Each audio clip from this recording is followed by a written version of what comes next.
ভোটটাকে মনে করি খামখেয়ালির জিনিস। আপনি একটাবার চিন্তা করেন যে আপনার এই ভোটটার এত ক্ষমতা, এত পাওয়ার, যে এই ভোটটা দিয়ে আপনি যাকে নির্বাচন করলেন সেই লোকটা রাষ্ট্র পরিচালনার দায়িত্ব গ্রহণ করে। আপনার ভোট ছাড়া সে রাষ্ট্র পরিচালনার দায়িত্ব গ্রহণ করতে পারে না। রাষ্ট্র পরিচালনার দায়িত্ব এটা অনেক বড় দায়িত্ব। তো এই দায়িত্বটা যাকে তাকে দেব, যার তার হাতে তুলে দেব। যাদের ভিতরে জ্ঞান আছে তারা এই ধরনের কাজ করতে পারে না। কিছু মানুষ আছে মনে করে যে আমার ভোট আমি দেব, যাকে খুশি তাকে দেব। এটা কোনো জ্ঞানী মানুষের কথা হতে পারে না। একটা মানুষ আপনার কাছে এসে ভোট চাইলো, আপনি দিয়ে দিলেন, এই স্বভাব একজন মুসলমানের হতে পারে না। বিষয়গুলো আপনাকে আমাকে বিবেক দিয়ে বুঝতে হবে যে লোকটাকে আমি আপনি সংসদে পাঠাচ্ছি, আদতে কোরআন হাদিসের জ্ঞান তার ভিতরে আছে কিনা, রাষ্ট্রের কল্যাণের জন্য কাজ করবে কিনা, জনগণের কল্যাণের জন্য কাজ করবে কিনা, নাকি নির্বাচনে কোটি কোটি টাকা খরচ করে সেইটার সুদে আসলে তুলবে, এমন ব্যক্তিকে ভোট দিচ্ছি কিনা, এগুলো চিন্তার দরকার আছে না নাই? আছে ভাইরা। ইনশাআল্লাহ আজকে আমরা সর্বোচ্চ আমরা তারিখের সাথে কথা বলার চেষ্টা করব। ভোট কি? ভোট শব্দের অর্থ হচ্ছে ভয়েস বা মত প্রকাশ করা, expression of will buy A majority. অধিকাংশ কর্তৃক মত প্রকাশের পন্থাই হলো ভোট।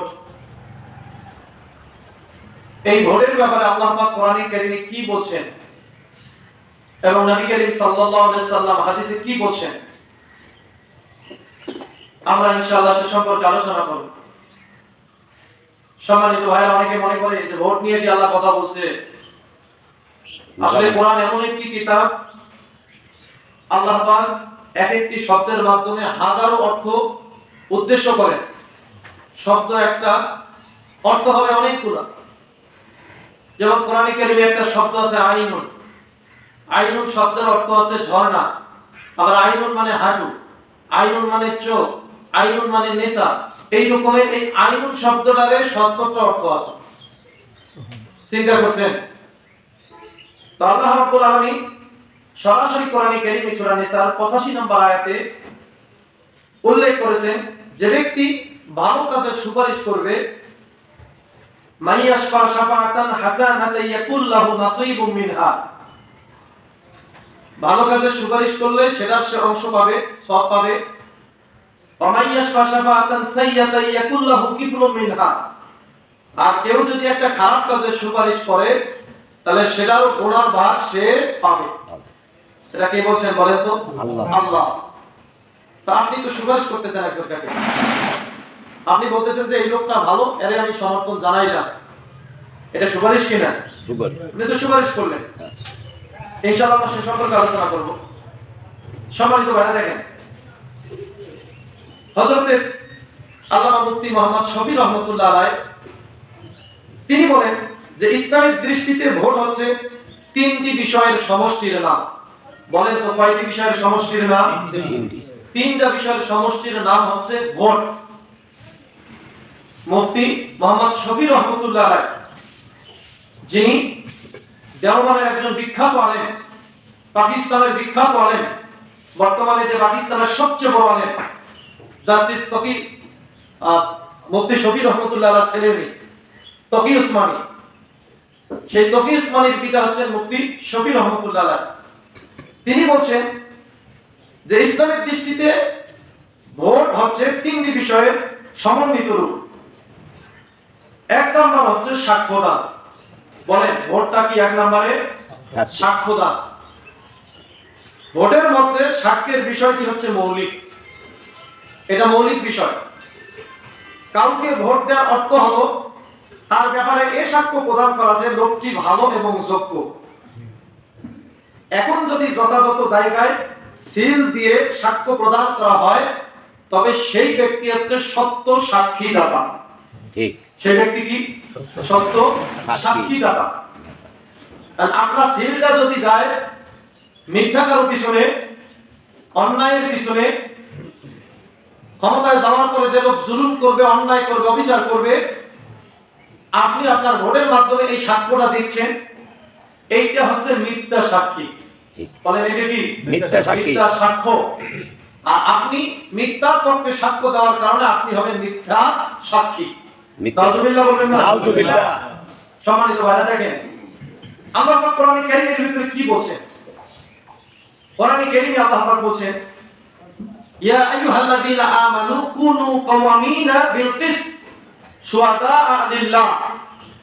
আল্লাহ পাক বলেন, হে ঈমানদারগণ, কুনু তোমরা হও কাওয়ামিনা বিল কিসত, অর্থাৎ তোমরা ন্যায়ের জন্য দাঁড়িয়ে যাও বা ন্যায়ের সাথে দাঁড়িয়ে যাও, শুহাদাআ লিল্লাহ, আল্লাহর জন্য সাক্ষ্য দিতে, আল্লাহর জন্য সত্যের সাক্ষ্য দিতে তোমরা ন্যায়ের মাধ্যমে দাঁড়িয়ে যাও। বলি সুবহানাল্লাহ। সুবহানাল্লাহ।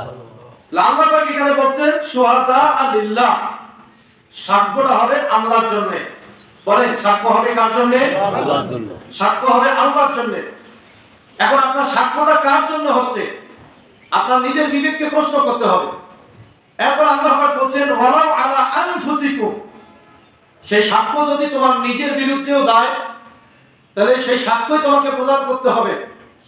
আমিল ওয়ালিদাইনি ওয়াল আকরাবিন, সেই সাক্ষ্য যদি তোমার মা বাবার বিরুদ্ধে যায়, তোমার নিকটাত্মীয়র বিরুদ্ধে যায়, তারপরও তোমাদেরকে সেই সত্য সাক্ষ্যই দিতে হবে। এই নির্দেশ কার? আল্লাহ। আল্লাহ। একটা বিষয় খেয়াল করেন, সত্য সাক্ষ্য যদি নিজের বিরুদ্ধেও যায় তাহলে নিজের বিরুদ্ধে সাক্ষী দিতে হবে। এই সাক্ষ্য যদি আপনার মা বাবার বিরুদ্ধেও যায় তাহলে আপনার মা বাবার বিরুদ্ধে দিতে হবে। আপনার নিকটাত্মীয়র বিরুদ্ধে গেল আপনাকে সত্য সাক্ষ্য দিতে হবে। রাইট। তাহলে একজন মুসলমান কিভাবে একজন খারাপ মানুষকে সাক্ষ্য দিতে পারে?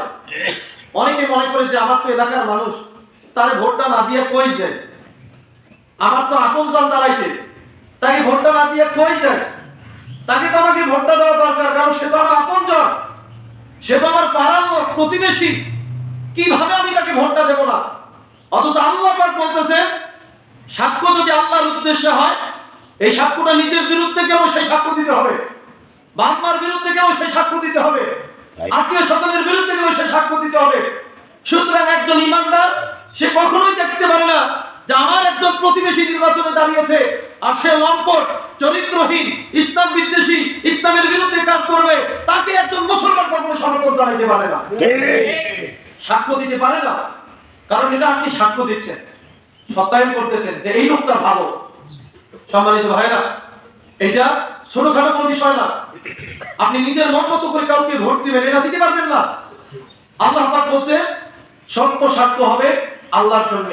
সুতরাং আল্লাহ পাক এখানে যেহেতু ইমানদারদেরকে অ্যাড্রেস করে বলছেন, অন্তত ইমানদারদের উচিত হচ্ছে যারা সত্যের পক্ষের গান গায়, সত্যকে প্রতিষ্ঠা করতে চায়, তাদেরকে সমর্থন জানিয়ে সংসদে পাঠানো।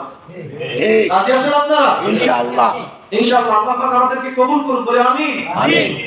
এরপর আল্লাহ পাক বলছেন ইয়াকুন গানিয়ান ওয়া ফাকিরা, যদি গরিবও হয় কিংবা ধনীও হয় তারপরও তার বিরুদ্ধেই সাক্ষ্য দিতে হবে। ন্যায় বিচার এমন, ন্যায় সাক্ষ্য এমন যে আপনার মা বাবা, আপনার পাড়া প্রতিবেশী, সে ধনী হোক কিংবা গরিব হোক, সে যদি অন্যায়কারী হয় তাহলে তার পক্ষে সাক্ষ্য দেওয়া যাবে না। কে বলছেন? আল্লাহ। আল্লাহ বলছেন ধনী হলেও দেওয়া যাবে না, গরিব হলেও দেওয়া যাবে না, যদি সেই ব্যক্তি অন্যায়কারী হয়, জুলুমকারী হয়। আমাদের সমাজে এমন অনেক ক্যান্ডিডেট আছে যারা মানুষের উপরে মিথ্যা মামলা দিয়ে, হামলা দিয়ে জুলুম নির্যাতন করেছে। হ্যাঁ, আছে। আছে না? এই আছে। বর্তমানেও এই নেতাদের ভিতরে যারা দাঁড়িয়েছে, এমন অনেক নেতা আছে যার ভিতরে এই অপরাধ আছে। মানুষকে মিথ্যা মামলা দিয়ে হয়রানি করে, মানুষের প্রতি জুলুম করে, অন্যায় করে, অবিচার করে। আল্লাহ পাক বলতেছেন হে ঈমানদারগণ, এই ধরনের জালেমদের পক্ষে যেন তোমাদের সমর্থন না যায়, তোমাদের সাক্ষ্য যেন তাদের পক্ষে না যায়, সাক্ষ্য দিবা তাদের বিরুদ্ধে। দিতে রাজি আছে আমরা? ইনশাআল্লাহ। সম্মানিত ভাইরা, তাহলে আল্লাহ পাক কি বলতেছেন? এরপর আল্লাহ পাক বলেন ফালা তাত্তাবিউল হাওয়া আন তাদিলু, ন্যায়ের ক্ষেত্রে তোমরা প্রবৃত্তির অনুসরণ করিও না। মন যেটা চাইছে অমুককে আমি ভোটটা দেব, এই এখতিয়ার আপনার নাই, এই এখতিয়ার আপনার নাই। আল্লাহ পাক বলছেন ন্যায়কে প্রতিষ্ঠা করার ক্ষেত্রে তোমাদের প্রবৃত্তির অনুসরণ করো না। কিন্তু দুঃখের বিষয় আমরা প্রবৃত্তির অনুসরণ করে খারাপ লোকদেরকে সমর্থন জানিয়ে সংসদে পাঠাই। ঠিক। আল্লাহ পাক সব কিছু বলে দিয়েছেন ভাইরা। আল্লাহ পাক বলছেন ফালা তাত্তাবিউল হাওয়া আন তাদিলু, ন্যায় প্রতিষ্ঠার ক্ষেত্রে প্রবৃত্তির অনুসরণ করিও না। প্রবৃত্তির অনুসরণ করে ন্যায় কি প্রতিষ্ঠা করা সম্ভব নয়। না। এরপরে দেখেন আল্লাহ পাক কি বলছেন ওয়াইন তালু আও তুরিদু ফাইন্নাল্লাহা কানা বিমা তা'মালুনা খাবীরা। কিছু মানুষ আছে ইনিয়ে বিনিয়ে কথা বলে, আছে না নাই? আছে। যদি বলে জমুককে সমর্থন যায় দেন, দেখি একটু বুঝি একটু শুনি, দেখবেন তার ভিতরে আবার বিভিন্ন যুক্তি থাকে। মানে ইনিয়ে বিনিয়ে হকের পক্ষে সমর্থন জানাবে না, সে বাতিলটাকে সমর্থন জানাবে। ঠিক। আল্লাহ সবকিছু বলে দিয়েছেন ওয়াইন তালু, যদি তোমরা ইনিয়ে বিনিয়ে সত্যটাকে পরিহার করো, ন্যায় প্রতিষ্ঠার ক্ষেত্রে যদি ইনিয়ে বিনিয়ে কথা বলে ন্যায়কে প্রতিষ্ঠা থেকে বিরত থাকো, তাহলে এই কথা তোমরা জেনে রাখো যে তোমাদের প্রত্যেকটা কর্মকাণ্ড আমি আল্লাহ পাক জানি। ঠিক। আল্লাহ জানেন কি জানেন? হ্যাঁ, জানেন। আল্লাহ জানেন, কড়াই ঘন্টায় হিসাব নেবেন। সম্মানিত ভাইরা, নিজের বিবেককে প্রশ্ন করেন, আপনি কাকে সমর্থন জানাইতে যাচ্ছেন আগামী 12 তারিখ? আগামী 12 তারিখ আপনি কাকে সমর্থন দিচ্ছেন?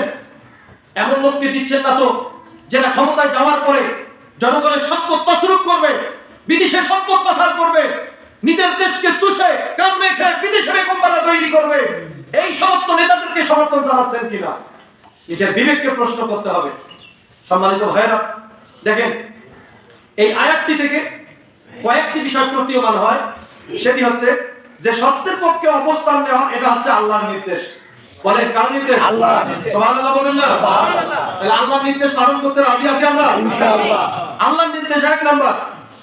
2 নাম্বার হচ্ছে আল্লাহর জন্য সত্যের পক্ষে সাক্ষী হতে হবে।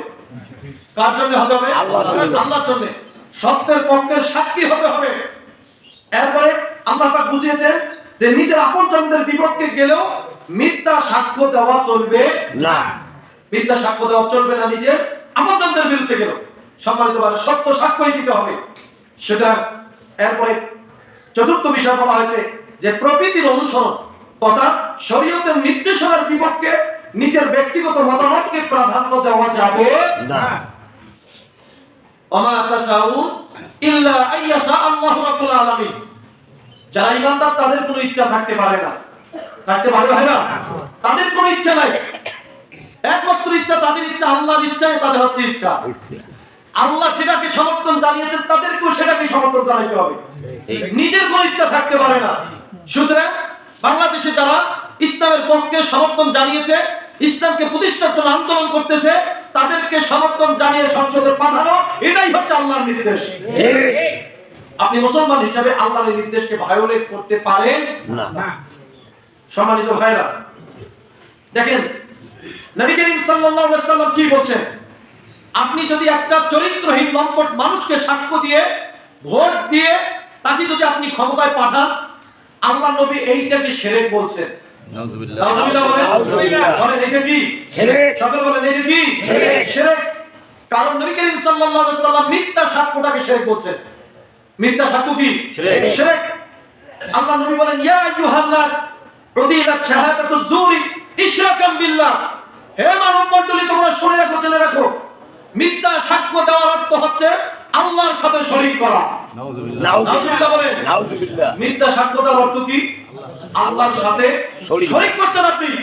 আপনি ইসলামের পক্ষে যদি সাক্ষ্য না দিয়ে যারা মানুষের তৈরি করা মতবাদকে প্রতিষ্ঠার জন্য আন্দোলন করতেছে, আপনার সাক্ষ্যে যদি তারা ক্ষমতায় যায়, এটা অর্থ হচ্ছে আপনি শিরকের কাছে জড়িত সহযোগিতা করেছেন, আপনি শিরককে প্রমোট করেছেন। সুতরাং মুসলমান হিসেবে আপনি যাকে তাকে সমর্থন জানাইতে পারেন না। সম্মানিত ভাইরা, দেখেন নবী করিম সাল্লাল্লাহু আলাইহি ওয়াসাল্লাম এই হাদিসটি বলার পরে তিনি কোরআন কারীমের একটি আয়াত তেলাওয়াত করেছেন। আল্লাহ নবী কোরআন কারীমের একটি আয়াত তেলাওয়াত করে বলেন ফাজতানিবুর রিজসা মিনাল আওসান ওয়াজতানিবু কাওলাজ জুর। আল্লাহ পাক বলেন, হে ঈমানদারগণ, তোমরা মূর্তি পূজার উচ্ছিষ্ট থেকে নিজেদেরকে পবিত্র করো, মূর্তি পূজার নাপাকি থেকে নিজেদেরকে দূরে রাখো এবং মিথ্যা সাক্ষ্য দেওয়ার ব্যাপারে নিজেদেরকে দূরে রাখো।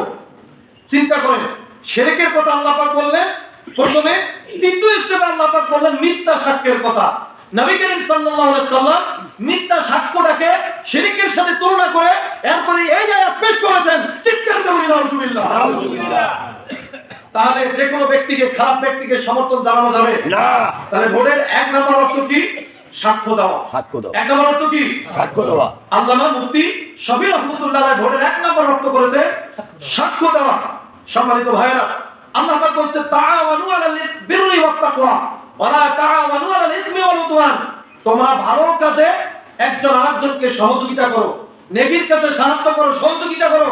খবরদার খারাপ কাজে একজন আরেকজনকে সাহায্য সহযোগিতা করো না। ঠিক ঠিক। আপনি জানেন যে লোকটাকে ভোট দিচ্ছে, এই লোকটা ক্ষমতায় যাওয়ার পরে মানুষের উপরে জুলুম করবে, অন্যায় করবে, অবিচার করবে, হত্যা করবে মানুষদেরকে, যেগুলো আমরা বিগত বছরে দেখেছি। অন্যায়ভাবে আলেমদেরকে ফাঁসি দিয়ে ঝুলিয়ে দুনিয়া থেকে তাদেরকে বিদায় করে দিয়েছে। এরপরেও যদি এই সমস্ত লোকদেরকে সমর্থন জানান, আল্লাহ পাক বলেন ঈমানদারগণ তোমরা এদেরকে সমর্থন জানাইতে পারবে না। ঠিক। তাদেরকে সমর্থনের অর্থই হচ্ছে তোমরা পাপী হয়ে যাবা। তোমরা কি হবা? পাপী। পাপী। সম্মানিত ভাইরা, এজন্য নিজের বিবেককে প্রশ্ন করতে হবে, কাকে আমি আপনি সমর্থন জানাইছি। দেখেন এরপরে ইমাম কুরতুবী রাহমাতুল্লাহ আলাইহি কত ভয়ানক একটা কথা বলছেন। ইমাম কুরতুবী বলছেন শাহাদাতু যুর হিয়া শাহাদাতু বিল কাযিবি লিয়াতাওয়াসসালা বিহা ইলাল বাতিল। আল্লামা কুরতুবী রাহমাতুল্লাহ আলাইহি বলে যে মিথ্যা সাক্ষ্য দেওয়ার অর্থ হচ্ছে যে যা মানুষকে বাতিলের দিকে ধাবিত করে। নাউজুবিল্লাহ বলেন। মিথ্যা সাক্ষ্য দেওয়ার অর্থ হচ্ছে মানুষকে বাতিলের দিকে কি করে? ধাবিত করে। আপনি এমন মানুষকে সাক্ষ্য দিলেন, ভোট দিলেন, যে ব্যক্তিটা ক্ষমতায় যাওয়ার পরে অন্যায় কাজ প্রতিষ্ঠা করবে, শিরক প্রতিষ্ঠা করবে, এমন ব্যক্তিকে সমর্থন জানাইলেন। ইমাম কুরতুবী বলছে এই মিথ্যা সাক্ষ্যের অর্থ হচ্ছে বাতিলের দিকে সে যেন এগিয়ে গেল। নাউজুবিল্লাহ বলবেন না? সম্মানিত ভাইরা, চিন্তা করেন, আমি আপনি যদি মিথ্যা সাক্ষ্য দেই তাহলে এটার অর্থই হচ্ছে যে আপনি বাতিলের দিকে এগিয়ে যাচ্ছেন। ঠিক। আমরা কি বাতিলের দিকে এগিয়ে যাইতে চাই ভাইরা? কখনোই চাই না। এরপর দেখেন মহান আল্লাহ পাক কি বলছেন, ওয়াল্লাযীনা লা ইয়াশহাদুনা যুরা ওয়া ইযা মাররু বিল লাগবি মাররু কিরামা। আল্লাহ পাক ঈমানদারদের বৈশিষ্ট্য বলতে গিয়ে বলছেন যে ঈমানদাররা কখনো মিথ্যা সাক্ষ্য দিতে পারে না। কথা বলেন, মিথ্যা সাক্ষ্য দিতে পারে না। পারে না। আল্লাহ পাক বলেন ঈমানদাররা মিথ্যা সাক্ষ্য দিতে পারে না। সম্মানিত ভাইরা, তাহলে চিন্তা করেন আল্লাহ পাক কত বড় কথা বলছেন। এরপর আল্লাহ পাক বলছেন ওয়ালা তাকতুমুশ শাহাদা ওয়া মান ইয়াকতুমুহা ফাইন্নাহু আযিমুন কলবুহু। আল্লাহ পাক বলেন যে ব্যক্তি সত্য সাক্ষ্যকে গোপন করে, ভালো করে খেয়াল করেন, সত্য সাক্ষ্যকে যে ব্যক্তি গোপন করে আল্লাহ পাক বলেন ওই ব্যক্তি হচ্ছে পাপী। নাউজুবিল্লাহ। ওই ব্যক্তি কি? পাপী। কার কথা? আল্লাহর কথা। অনেক আমাদের সমাজে কিছু দরবেশ আছে, বলবে যে ভোট চাইতে মানে ভোট দিতে যাব না, ভোট দিতে যাব না। আরে বাবা, আপনি কেন ভোট দিতে যাবেন না? সমাজে যে ব্যক্তি, আপনি তো সেই সময়ের আবু বকর ওমরের সময়ের মতো ইমানদার ব্যক্তি পাবেন না। মন্দের ভালো হিসেবে যাকে ভালো মনে হয় তাকে ভোট দিতে যাবেন। আপনি যদি এই ভোটটা দিতে না চান, এটার অর্থ কি জানেন? এটার অর্থ কি? এটার অর্থ হচ্ছে যে আপনি ভোটটা দিতে না যাওয়ার কারণে একটা ভালো মানুষ নির্বাচিত হইতে পারলো না। ঠিক। আপনি না যাওয়ার কারণে একটা চরিত্রহীন লম্পট মানুষ নির্বাচিত হয়ে সংসদে গেল। যাওয়ার পরে যত অপকর্মের আইন আছে সব পাস করবে। চিন্তা করছেন আপনার ভোটের কত মূল্য?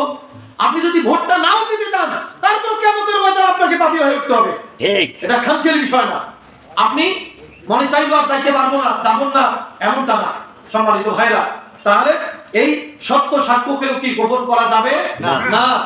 এরপরে দেখেন আল্লাহ রাব্বুল আলামিন নবী করিম সাল্লাল্লাহু আলাইহি ওয়াসাল্লাম হাদিসে কি বলছেন, যে কেউ যদি সত্যের পক্ষে সাক্ষ্য না দেয় তার কোনো আমল আল্লাহ পাক কবুল করবেন না।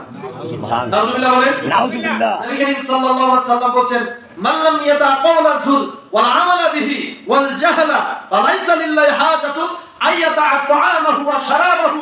আল্লাহ নবী বলেন যে ব্যক্তি মিথ্যা ছাড়তে পারলো না এবং মিথ্যার অনুরূপ আমল ও মূর্খতা ছাড়তে পারলো না, সেই ব্যক্তির পানাহার পরিহার করাতে আল্লাহর কাছে 4 পয়সাও তার মূল্য নাই। নাউজুবিল্লাহ।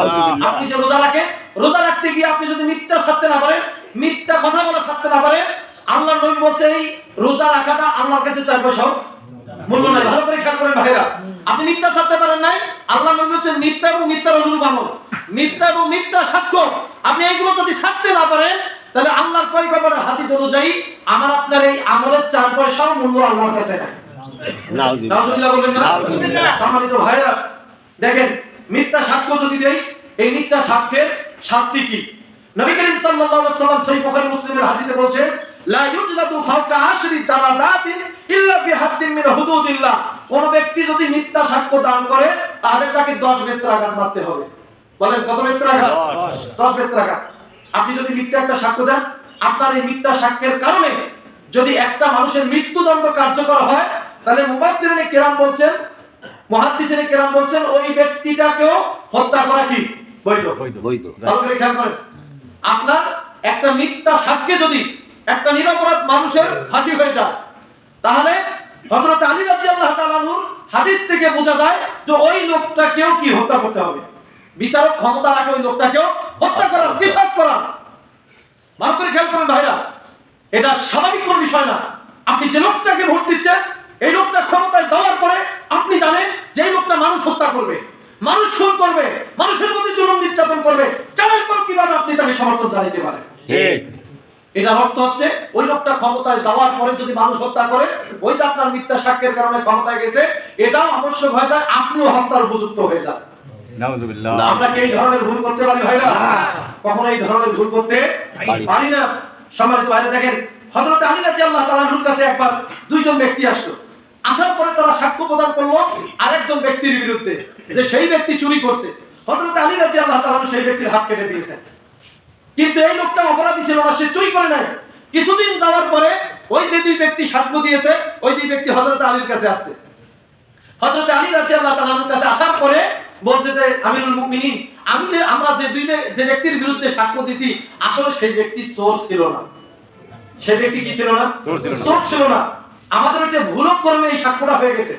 মানে আমরা জেনে শুনেই সাক্ষী দিতে নেই, ইচ্ছাকৃতভাবে যাই এই সাক্ষ্যটা দেই নেই। পরে আমরা জানতে পেরেছি যে এই লোকটা চুরি করে নাই। হযরত আলী রাদিয়াল্লাহু তাআলা বলছেন সেই দুই ব্যক্তিকে, আমি যদি জানতাম যে তোমরা ইচ্ছাকৃতভাবে ওই ব্যক্তির বিরুদ্ধে মিথ্যা সাক্ষ্য দিয়েছো, তাহলে আমি তার যেভাবে হাত কর্তন করেছি তোমাদেরও দুইজনের হাত কর্তন করে দিতাম। যেহেতু তোমরা ভুল করে সাক্ষ্যটা দিয়েছো, ইচ্ছায় দাও নাই, যার কারণে আমি তোমাদের হাত কাটলাম না। সম্মানিত ভাইরা, এই হাদিস থেকে উলামায়ে কেরাম কেউ বলছেন, কেউ যদি মিথ্যা সাক্ষ্যের মাধ্যমে যদি কোনো ব্যক্তির মৃত্যুদণ্ড কার্যকর হয়, তাহলে বিচারক ক্ষমতা রাখে ওই ব্যক্তিটার উপরে কেসাস জারি করতে। ওই ব্যক্তিকেও কি মৃত্যুদণ্ড দিতে পারে। তবে মালিকি মাযহাব এবং আমাদের মাযহাবে যারা হানাফি মাযহাবে, এই সমস্ত আলেমরা বলছেন যে না, তার মৃত্যুদণ্ড দেওয়া যাবে না, কিসাস করা যাবে না, তার কাছ থেকে দিয়ত গ্রহণ করতে হবে, মানে রক্তপাত নিতে হবে, তাকে হত্যা করা যাবে না। ওলামায়ে কেরাম পরবর্তীতে বলছেন যে এই মতটাই হচ্ছে সবচেয়ে বেশি বিশুদ্ধ মত। তাই সম্মানিত ভাইরা, চিন্তা করেন যে আপনার একটা মিথ্যা সাক্ষ্যের কারণে এমন লোককে ভোট দিয়ে আপনি সাক্ষ্য দিলেন যে লোকটা ক্ষমতায় যাওয়ার পরে হত্যা করবে, যার কারণে আপনিও হত্যার উপযুক্ত হয়ে যাবেন। ইমামগণের একটি মত। আবার কেউ বললেন যে তাকে 10 বেত্রাঘাত মারতে হবে, আবার কেউ বললেন যে তার রক্তপাত আদায় করতে হবে। তাহলে সম্মানিত ভাইরা, এই সত্য সাক্ষ্য দেওয়ার গুরুত্ব কত বেশি চিন্তা করছেন? আপনি কি চিন্তা করছি ভাইরা? তাহলে সত্যের পক্ষে সাক্ষ্য দিতে রাজি আছি আমরা ইনশাআল্লাহ। সম্মানিত ভাইরা দেখেন, আরেকটা হাদিস আছে, ব্যাপারে বলতে চাই না, তাহলে আলোচনা শেষ করতে পারবো না। এরপরে আল্লামা মুফতি শফি রহমাতুল্লাহ আলাইহি তিনি বলছেন যে ভোটের দ্বিতীয় রূপ হচ্ছে প্রতিনিধি নিয়োগ করা। বলেন কি নিয়োগ করা? প্রতিনিধি নিয়োগ করা, এইটা ভোটের দ্বিতীয় রূপ। দেখেন হযরত ওমর রাদিয়াল্লাহু তাআলা তিনি কি বলছেন যে মান ইসতা'মালা রাজুলান লিমাওয়াদ্দাতিন আও লিকরাবাতিন লা ইসতা'মিলুহু ইল্লা লিযালিক ফাকাদ খানা আল্লাহ ওয়া রাসূলুহু ওয়াল মুমিনিন। হযরত ওমর রাদিয়াল্লাহু তাআলা বলেন যে কোন ব্যক্তিকে যদি মানে তার প্রতি স্বজনপ্রীতি করে কিংবা নিকটাত্মীয় হওয়ার কারণে যদি কোন ব্যক্তিকে ক্ষমতায় বসানো হয়, তাহলে যে ব্যক্তি স্বজনপ্রীতি করে কিংবা আত্মীয় হওয়ার কারণে ক্ষমতায় বসাইলো, তাকে মন্ত্রী বানাইলো, এমপি বানাইলো, হযরত ওমর রাদিয়াল্লাহু তাআলা বলেন ওই লোকটা আল্লাহর সাথে খেয়ানত করলো, রাসূলের সাথে খেয়ানত করলো এবং ঈমানদারদের সাথে খেয়ানত করলো। নাউজুবিল্লাহ। নাউজুবিল্লাহ বলবেন না জোরে? চিৎকার দিয়ে বলেন নাউজুবিল্লাহ। নাউজুবিল্লাহ। দেখেন হযরত ওমর রাদিয়াল্লাহু তাআলা কত বড় কথা বলছেন। যে আপনি একজন অযোগ্য ব্যক্তিকে আপনি এই কারণে এমপি বানাইলেন কারণ সে আপনার নিকট আত্মীয়, আপনার পাড়া প্রতিবেশী, আপনার কাছের মানুষ, আপনার ভালোবাসার মানুষ। হযরত ওমর রাদিয়াল্লাহু তাআলা বলেন, এই মনে করে কোন ব্যক্তিকে ক্ষমতায় বসানো, এটা অর্থ হচ্ছে ওই ব্যক্তি আল্লাহর সাথে খেলাপ করলো, রাসূলের সাথে খেলাপ করলো, ঈমানদারদের সাথে খেলাপ করলো। চিন্তা করছেন কতজনের সাথে আপনি খেলাপ করবেন? আল্লাহর সাথেও খেলাপ করা হয়, নবীর সাথেও খেলাপ করা হয়, সর্বোপরি ঈমানদারদের সাথেও খেলাপ করা হয়। আমরা কি খেলাপ করতে চাই ভাইরা? এই ধরনের ব্যক্তিকে সমর্থন দিয়ে আল্লাহর সাথে খেলাপ করতে চাই না, নবীর সাথেও খেলাপ করতে চাই না, ঈমানদারদের সাথেও খেলাপ করতে চাই না। খেলাতের মানে হচ্ছে বিশ্বাসঘাতকতা। বলেন খেলাতের মানে কি? বিশ্বাসঘাতকতা। আচ্ছা আপনারা কি আমার কথাগুলো বুঝতেছেন? বুঝতে কি কোনো সমস্যা হচ্ছে ভাইরা? এর থেকে সহজভাবে বলার মতো আমার আর কোনো যোগ্যতা নাই। সম্মানিত ভাইরা, এরপর দেখেন প্রতিনিধি নিযুক্ত করা। প্রতিনিধি নিযুক্ত করেছেন আল্লাহ পাক। বলেন এই পৃথিবীতে আল্লাহ রাব্বুল আলামিন আমাদেরকে প্রতিনিধি করে পাঠাইছেন কি পাঠান নাই? তাহলে প্রতিনিধি আল্লাহ পাক নিযুক্ত করে পাঠাইছেন এই দুনিয়ায়। তাহলে প্রতিনিধি নির্বাচনের ক্ষেত্রে কতটা গুরুত্ব দিতে হবে? আল্লাহ পাক বলেন, ওয়া ক্বালা রাব্বুকা লিল মালাইকাতি ইন্নী জাইলুন ফিল আরদি খলিফা। স্মরণ করো সেই সময়ের কথা যখন আমি ফেরেশতাদেরকে বলেছিলাম যে এই পৃথিবীতে আমি আমার প্রতিনিধি পাঠাবো। ফেরেশতারা বলছিল যে আল্লাহ আমরা তো আছি, খামাকে ওদেরকে পাঠানোর দরকারটা কি? কারণ তারা দুনিয়ায় যাওয়ার পরে রক্তপাত করবে, ফিতনা ফাসাদ তৈরি করবে, ওটার দরকার নেই, আমরাই তো আছি, আপনার পবিত্রতা ঘোষণা করতেছি। চিন্তা করেন ভাইরা, তাহলে এখান থেকে কি প্রতীয়মান হয়? প্রতীয়মান হয় না যে একজন নেতা নির্বাচন করতে গেলে যে নেতা রক্তপাত করবে এই নেতাকে খলিফা হিসেবে নির্বাচন করা যাবে না, সেই নেতাকে সেই ব্যক্তিকে নেতা হিসেবে নির্বাচন করা যাবে না। ফেরেশতারা কেন মানা করেছিল? যেন মানুষ বানার দরকার নাই, খলিফা বানার দরকার নাই, কেন তারা দুনিয়ায় যা রক্তপাত করবে? আল্লাহ বলছে ইন্নী আ'লামু মা লা তা'লামুন, আমি আল্লাহ যেটা জানি তোমরা সেটা জানো। সুবহানাল্লাহ বলবেন না? সম্মানিত ভাইরা, এই আয়াত থেকেও প্রতীয়মান হয় যে লোকগুলো রক্তপাত করবে এই লোকগুলোকে কোনো মুসলমান সমর্থন জানাইতে পারে না। সম্মানিত ভাইরা, এরপর দেখেন হযরত আব্দুর রহমান বিন আউফ রাদিয়াল্লাহু তাআলা আনহু তিনি হাদিসটি বর্ণনা করেছেন। এটা অনেক বড় হাদিস, আমরা সেদিকে যাইতে চাচ্ছি না। এরপরে দেখেন আল্লাহ পাক হযরত দাউদ আলাইহিস সালামের ব্যাপারে কি বলছেন। হযরত দাউদের ব্যাপারে বলছেন, ইয়া দাউদ ইন্না জাআলনাকা খলিফাতান ফিল আরদি, হে দাউদ পৃথিবীতে আমি তোমাকে খলিফা করে পাঠাইছি। সুবহানাল্লাহ বলেন। সুতরাং ফাহকুম বাইনান নাস, মানুষের মাঝে বিচার ফায়সালা করো হকের সাথে। বলেন কিসের সাথে? হকের সাথে। ন্যায়ভাবে বিচার ফায়সালা করো। আল্লাহ পাক হযরত দাউদ আলাইহিস সালামকে বলতেছেন তাহলে যে ব্যক্তি প্রতিনিধি হবে তার দায়িত্ব হচ্ছে মানুষের উপর ইনসাফ করা, ইনসাফ প্রতিষ্ঠা করা। তাহলে এমন ব্যক্তিকে খলিফা নির্বাচন করতে হবে, নেতা নির্বাচন করতে হবে ভাইরা। এরপর দেখেন তাহলে 2 নাম্বার অর্থ হচ্ছে ভোটের প্রতিনিধি নিয়োগ করা এবং 3 নাম্বার অর্থ হচ্ছে সুপারিশ করা। বলেন কি করা? সুপারিশ করা। আল্লামা মুফতি শফি রহমাতুল্লাহ আলাইহি ভোটকে বলছে ইসলামী শরীয়তের দৃষ্টিতে ভোটের 3টা রূপ। 1 নম্বরে সত্য সাক্ষ্য, 2 নম্বরে কি করা? প্রতিনিধি নিয়োগ করা এবং 3 নাম্বার হচ্ছে সুপারিশ করা। 3 নাম্বার কি? সুপারিশ করা। আল্লাহ পাক বলেন ওমাইয়াসফা শাফাআতান হাসানাতান ইয়াকুল্লাহু নাসিবুম মিনহা, যে ব্যক্তি ভালো কাজে সুপারিশ করবে। ভোটটাও কি সুপারিশ কিনা? বলেন ভোটটা সুপারিশ, মানে আপনি সুপারিশ করতেছেন এই লোকটা খুব ভালো, এই লোকটা খুব ভালো। আল্লাহ পাক বলতেছেন সূরা নিসা 85 নম্বর আয়াতে, যে ব্যক্তি ভালো মানুষকে সুপারিশ করবে এই ভালো মানুষটা ক্ষমতায় যাওয়ার পরে যত ভালো কাজ করবে ওই ভালো কাজের সওয়াব যে সুপারিশ করছে সুপারিশকারী পাবে। সুবহানাল্লাহ। আর যে ব্যক্তি খারাপ কাজের সুপারিশ করবে, খারাপ ব্যক্তিকে সুপারিশ করবে, এই ব্যক্তি ক্ষমতায় যাওয়ার পরে যত আকাম কুকাম করবে ওই আকাম কুকামের পাপের একটা অংশ সুপারিশকারীর আমলনামায় আসবে। নাউযুবিল্লাহ। বলেন তো এই কথাটা কার? আল্লাহ। আমি মৌলবী কি বানাই বললাম? না। আপনাদের বিশ্বাস তাহলে সূরা নিসা 85 নম্বর আয়াত খুলে দেখেন। আল্লাহ পাক কি বলছেন?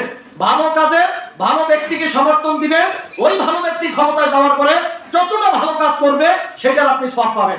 সুবহানাল্লাহ। এই সওয়াব পাইতে রাজি আছি আমরা ভাইরা? ইনশাআল্লাহ। ভালো মানুষ যদি ক্ষমতায় যায় আল্লাযীনা ইম্মাক্কানাহুম ফিল আরদি আকামুস সালাত, ভালো মানুষের 1 নম্বর কাজ হবে তারা নামাজ কায়েম করবে। কি কায়েম করবে? নামাজ। ওদিকে তারা ক্ষমতায় ছিল নামাজ কায়েম করছে, উনি তো নামাজও পড়ে না, নেতা নামাজ পড়ে না, 5 ওয়াক্ত গাঞ্জা খায় 5 ওয়াক্ত। এই ধরনের নেতা আছে না? আছে। সম্মানিত ভাইরা ভালো করে খেয়াল করেন আল্লাহ পাক কি বলছেন যে আপনি একজন ভালো মানুষকে সমর্থন দিয়ে ক্ষমতায় যদি বসান ওই লোকটা যদি নামাজ কায়েম করে তাহলে এই বাংলাদেশে যত মানুষ আছে যত ব্যক্তি নামাজ পড়বে তাদের একটা সবের অংশ আপনি পাবেন ভালো মানুষকে সুপারিশ করার কারণে। আজকে কিছু মানুষ আছে যে মৌলবীরা ধর্মের নামের ব্যবসা করে অপব্যাখ্যা দেয়। আর বেটা তুমি তো কোরআন হাদিসে পড়ো না, তুমি ব্যাখ্যা বুঝো কি আর অপব্যাখ্যায় বুঝো কি? তুমি তো কোরআন কারিমে পড়তে জানো না। কোরআন খুলে দেখো আল্লাহ পাক কি বলতেছেন। ভালো মানুষকে যারা সমর্থন জানাইবে সেটা সবচেয়ে পাবে, খারাপ মানুষকে সমর্থন জানাইলে সেটা পাবে ভালোসে হবে। আল্লাহ পাক স্পষ্ট বলে দিয়েছে। আল্লাহ পাক আরেক জায়গায় বললেন যারা ভালো মানুষ ক্ষমতায় যায় ওদের 1 নাম্বার কাজ হচ্ছে তারা নামাজ কায়েম করবে, 2 নাম্বার কাজ হচ্ছে তারা যাকাত আদায় করবে, 3 নাম্বার কাজ হচ্ছে তারা হকের দাওয়াত দিবে, ভালো কাজের উপদেশ দিবে, 4 নাম্বার কাজ হচ্ছে তারা খারাপ কাজ দেখলে বড় বাধা দিবে। ঠিক। আর এমন নেতাকে আপনি ছোড়েন যে নেতা ক্ষমতায় যাওয়ার পরে গামকে বৈধ করে। আছে না নাই? ইন্নাল্লাযীনা ইউহিব্বুনা আন তাশিআল ফাহিশাতু ফিল্লাযীনা আমানু লাহুম আযাবুন আলীম লাহুম আযাবুন মুহিন। আল্লাহ পাক বলেন যারা মানুষের মাঝে ঈমানদারদের মাঝে অশ্লীলতার প্রসার হোক এইটা যারা চায়, এইটা যারা ভালোবাসে, আল্লাহ পাক বলেন তাদের জন্য রয়েছে কঠিন শাস্তি। আউযুবিল্লাহ। সমাজে যে সমস্ত নেতা একটু তাকায় দেখেন তোরা গান বাজনাকে হারাম মনে করে না, ঠিক অশ্লীলতাকে প্রসার করে, তারা নাটক সিনেমা এইগুলাকে কি করবে? প্রমোট করবে। আছে না নেই? সম্মানিত ভাইরা, এজন্য নিজের বিবেককে খাটাইতে হবে। সম্মানিত ভাই, এরপরে দেখেন এই ভোটের আরেকটা স্বরূপ হচ্ছে, সেটার নাম হলো আমানত। সেটার নাম কি বলে? আমানত। ইমাম মুফতি শফি রহমাতুল্লাহ আলাইহি 3টা বলছে। 1 নম্বরে সাক্ষ্যদান, 2 নম্বরে প্রতিনিধি নিয়োগ, 3 নম্বরে সুপারিশ, এবং এর পাশাপাশি আরেকটা স্বরূপ হচ্ছে, বিষয় হচ্ছে সেটার নাম হলো আমানত। বলেন ভোটের অর্থ কি? আমানত। আল্লাহ পাক কোরআন কারীমের ভিতরে বলেন ইন্নাল্লাহা ইয়া'মুরুকুম আন তু'আদ্দুল আমানাতি ইলা আহলিহা। আল্লাহ পাক নির্দেশ দিয়েছে যে যেটার প্রাপক, যে যেটার আমানতের হকদার, তোমরা তার কাছে সেই আমানত পৌঁছায় দাও। সুবহানাল্লাহ। বলেন এই নির্দেশ কার? আল্লাহ। আল্লাহ পাক এরপর অন্যত্র বলেন, এই আয়াতের একটা শানি নজুল আছে, এটা বলার সময় হবে না। তো যাই হোক, নবী করিম সাল্লাল্লাহু আলাইহি সাল্লামের উপরে আল্লাহ পাক এই আয়াতটা কখন নাযিল করছে? কাবা চত্বরে আল্লাহ পাক এই আয়াতটি নাযিল করছে। যখন নবী করিম সাল্লাল্লাহু আলাইহি সাল্লাম মক্কা বিজয় করলেন, মক্কা বিজয়ের পরে কাবা ঘরের চাবি হযরতে ওসমান বিন তালহার কাছ থেকে যখন নিলেন, তখনও তিনি ঈমান আনয়ন করেন নাই। নবী করিম সাল্লাল্লাহু আলাইহি সাল্লাম ওই চাবি নেওয়ার পরে হযরত ওসমান বিন তালহাকে বলছেন যে আমি তোমাকে এক সময় একটা কথা বলছিলাম যে তুমি আমার হাতে এই চাবি তুলে দিবা, তোমার কি সেই কথা মনে আছে? হযরত ওসমান বিন তালহা রাদিয়াল্লাহু তাআলা বলছেন ইয়া রাসূলুল্লাহ, আমার সেই কথা মনে আছে। নবী করিম সাল্লাল্লাহু আলাইহি সাল্লাম যখন মক্কা থেকে মদিনায় হিজরত করতে যান, তখন ওই সময় ওসমান বিন তালহাকে বলছিলেন যে কাবার চাবিটা একটু আমাকে দাও, আমি কাবা ঘরে ঢুকে একটু আল্লাহকে সিজদা দেব, আল্লাহর ইবাদত বন্দি করব। সেই দিন ওসমান বিন তালহা নবী করিম সাল্লাল্লাহু আলাইহি সাল্লামকে কাবা ঘরের চাবি দিতে চান নাই। সম্মানিত ভাইরা, তো নবী করিম সাল্লাল্লাহু আলাইহি সাল্লাম যখন মক্কা বিজয় করলেন, আবারও নবী করিম সাল্লাল্লাহু আলাইহি সাল্লাম ওসমান বিন তালহার হাতে এই চাবিটা তুলে দিয়েছেন। সুবহানাল্লাহ। এখানে অনেক কথা আছে ভাইরা। নবী করিম সাল্লাল্লাহু আলাইহি সাল্লাম যখন চাবি তুলে দিয়েছে, ওসমান বিন তালহা তিনি মনে করছেন যে তিনি আর কোনো সাধারণ মানুষ না, অবশ্যই তিনি আল্লাহর সত্য নবী, তিনি কালেমা পড়ে মুসলমান হয়ে গেছেন। সুবহানাল্লাহ। কেন আল্লাহ পাক তার সামনে এই আয়াতটা নাযিল করেছেন। হযরত আলী রাদিয়াল্লাহু তাআলা গিয়া বলছে ইয়া রাসূলুল্লাহ, আমরা সাকায়া এবং সাদরা এই দুইটাই পালন করি, সুতরাং আপনি কাবা ঘরের চাবিটা আমাদেরকে দেন। হযরত আব্বাস রাদিয়াল্লাহু তাআলা তিনিও গিয়া বলছেন ইয়া রাসূলুল্লাহ, কাবা ঘরের চাবিটা আপনি আমাদেরকে দিয়ে দেন। নবী করিম সাল্লাল্লাহু আলাইহি সাল্লাম তাদেরকে কাবা ঘরের চাবি দেন নাই। আল্লাহ পাক হযরত ওসমান বিন তালহার পক্ষে আয়াত নাযিল করে নবী করিম সাল্লাল্লাহু আলাইহি সাল্লামকে জানাই দিলেন যে ওসমান বিন তালহার হাতে এই কাবা ঘরের চাবি তুলে দাও। সুবহানাল্লাহ। কারণ সে হচ্ছে এই আমানতের হকদার। বলেন সে কি? আমানতের হকদার। এই কাবা ঘরের চাবির দায়িত্ব পাওয়া, এটাও একটা দায়িত্ব কিনা বলেন তো?